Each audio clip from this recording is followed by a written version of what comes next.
All right, Steph. You were going to show us a variation of a front squat that's really good for upper cross syndrome, and you call it a Frankenstein squat? Frankenstein squat. Okay, so first off, why front squat? Why is that good for people with upper cross syndrome?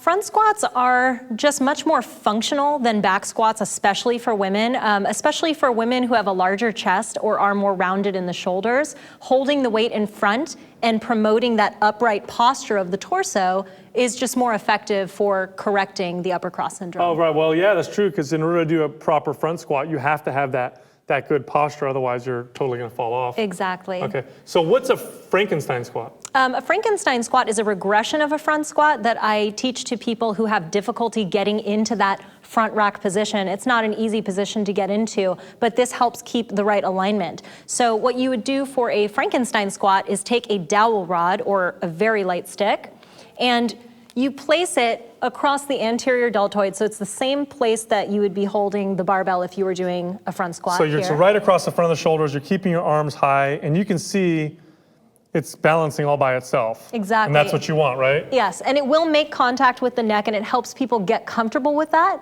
because sometimes they freak out when they do a front squat. Yeah, because the bar is actually touching there. So you can call this a zombie squat if you want to, but the arms are out sort of, Frankenstein.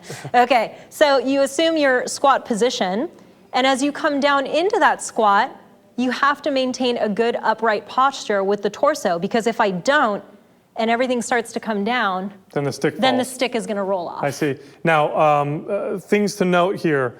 Notice how her feet are flat and grounded. She's sitting back, tight core, good posture, and steady tempo. Because I think if a lot of people focus up here, they'll forget the bottom part, and then their feet will come off the floor, and all kinds of funny things will happen.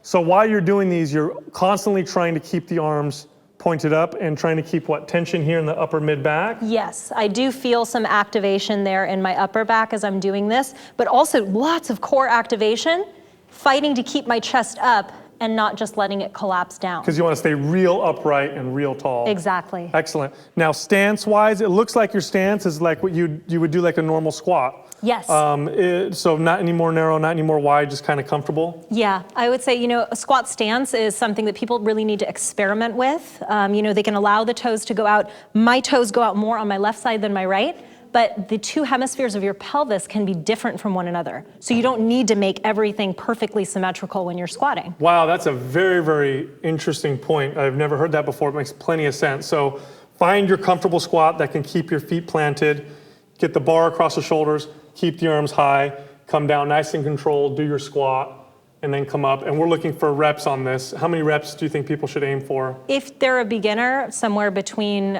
12 to 15 reps, maybe at a slower tempo, 2 seconds in the descent, 1 second at the bottom, 2 seconds coming up, just to make sure everything is activating. Excellent. And because this is in our correctional series for upper cross syndrome, and it is a correctional exercise, you want to go with lighter weight. Obviously, Stefanie is using this rod right here, which is plastic, probably weighs a grand total of about 3 pounds. She's obviously much stronger and can lift a lot more weight, but that's not the goal with this, right? We're not trying to build tons of strength. We're just trying to get good recruitment patterns. Exactly, and activate the right muscles, because even though this weight is light, when someone moves to a loaded barbell, they need to know how to activate the inner unit, the pelvic floor, that transversus abdominis. They need to know how to brace themselves using their breath so that their internal weight belt is working. This is just a really great way to kind of get into moving toward the more advanced movements. Now, I'm glad you brought that up. With your core, are you just bracing your midsection to keep it tight while you're doing this? Are you drawing in?